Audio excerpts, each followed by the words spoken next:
అందరికీ నా వందలండి. ఈరోజు దేవుడి మాటలు.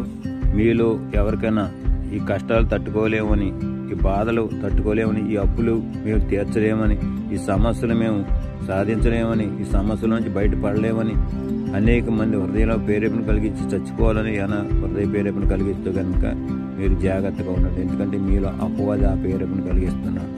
ఇంకా చూసుకుంటే అపవాది ఎందుకు కలిగిస్తున్నాడంటే కొన్ని సందర్భాలు అపవాది ఉండే మరణానికి చచ్చిపో అని ప్రేరేపణ కలిగిస్తాడు. ఇంకా చూసుకుంటే సౌలు గారిలోకి దురాత్మ వెళ్ళి అతనికి ఆత్మహత్య చేసుకోవడానికి ఎంతో ప్రేరేపణ కలిగించింది. ఇంకా దురాత్మ వచ్చిన తర్వాత ఏం చేస్తుందంటే అతనిలోకి వచ్చిన తర్వాత అనేక మందిని దూషించాలని, అనేక మందిని కొట్టాలని, తిట్టాలని, వారిని బాధ పెట్టాలని దురాత్మ వారిలోకి వచ్చేసి ఇతరులను హింసిస్తూ ఉంటుంది.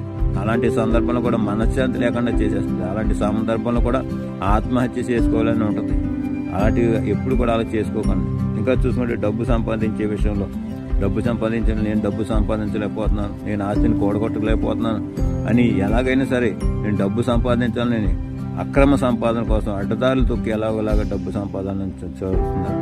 కానీ యోధా ఇస్కరియోతు అలాగే ప్రభువైన యేసుక్రీస్తు వారిని కూడా అప్పచెప్పడానికి సిద్ధపడిపోరు. ఎందుకంటే దేవుడైన యేసు ప్రభువునే డబ్బుకు అమ్మేస్తానికి యోధా ఇస్కరియోతు సిద్ధపడిపోడు. ఈ రోజుల్లో కూడా అంతే. రక్త సంబంధికులన్నీ లేరు, బంధుమిత్రులన్నీ లేరు, తండ్రిని కొడుకని లేదు, ఏమీ లేకుండా రక్త సంబంధికులను కూడా డబ్బు కోసం వాళ్ళు మోసం చేసేస్తున్నారు. మోసం చేసి డబ్బు సంపాదిస్తున్నారు.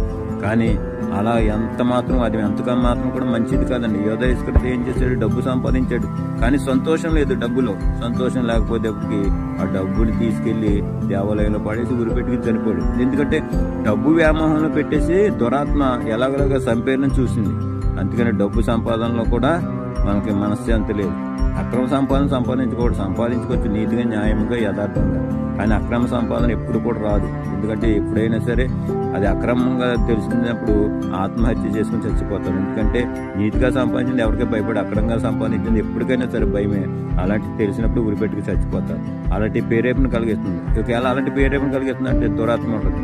అందుకని దురాత్మకు దూరంగా ఉండాలంటే ప్రభువైన యేసుక్రీస్తు నామాన్ని మనం స్మరించాలి, ప్రార్థన చేసుకోవాలి. అప్పుడు మనలో ఉన్న దురాత్మ పారిపోయి మనము బ్రతుకుతాం. ఇంకా చూసుకుంటే ఆత్మహత్య చేసుకుంటే ఎక్కడికి వెళ్ళిపోతుంది అనుకున్నారు? ఆత్మ పాతాళానికి వెళ్ళిపోతుంది. పాతాళానికి వెళ్ళిపోతే అక్కడ నిత్య నరకం. ఎప్పుడు కూడా ఏడుపు పళ్ళు కొరుకుంటే అక్కడ మరణం అన్నది ఉండదు.